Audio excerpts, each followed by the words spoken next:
সম্মানিত অডিয়েন্স, আসসালামু আলাইকুম। বর্তমানে আমরা লালনের মাজারে অবস্থিত রয়েছি। তো ইতোমধ্যে কিন্তু চেকপোস্ট পার হয়ে আসলাম। তো এখন আমরা এই মেলার মধ্যে মূল যেই ফটক রয়েছে এই ফটকটি অতিক্রম করে আমরা এই তার মাজার শরীফ যে অংশটিকে তার মাজার শরীফ বলে অভিহিত করা হয়েছে, মূলত সেই সীমানাতে রয়েছি।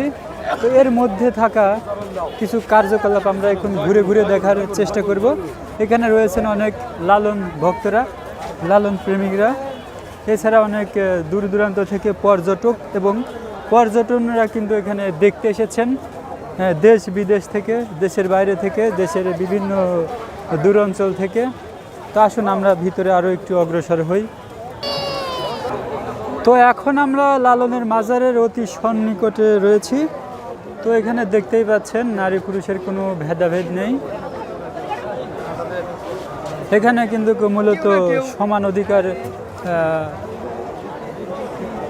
সবাই কিন্তু সমান অধিকার পেয়েছে নারী পুরুষের। তো এখানে যে সকল কার্যকলাপ দেখতে পাচ্ছেন অবশ্যই মন্তব্যে জানাবেন। তো ভিতরে যে কি হচ্ছে সেটা এই মুহূর্তে দেখানো সম্ভব হচ্ছে না। তো আমরা একটু ভিতরেও যাব, যে নারী পুরুষ ওখানে গিয়ে তাকে সেজদা দিচ্ছে, সেজদায় অবনত রয়েছে বা বিশেষভাবে তাদেরকে লালনকে ভক্তি শ্রদ্ধা জ্ঞাপন করছেন।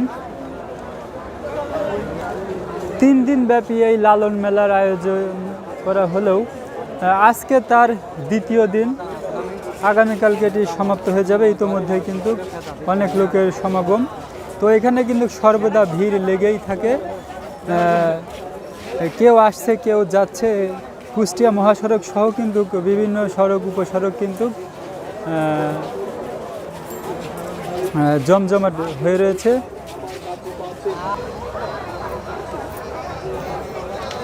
তো এখানে আর একটা বিষয় লক্ষণীয়, যে জায়গাটা কিন্তু খুবই নোংরা।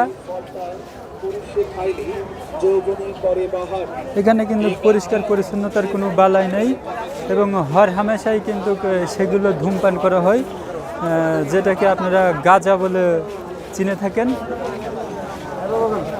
তো আমরা আরও কিছু দেখব। তো আশা করি আমাদের সঙ্গেই থাকবেন।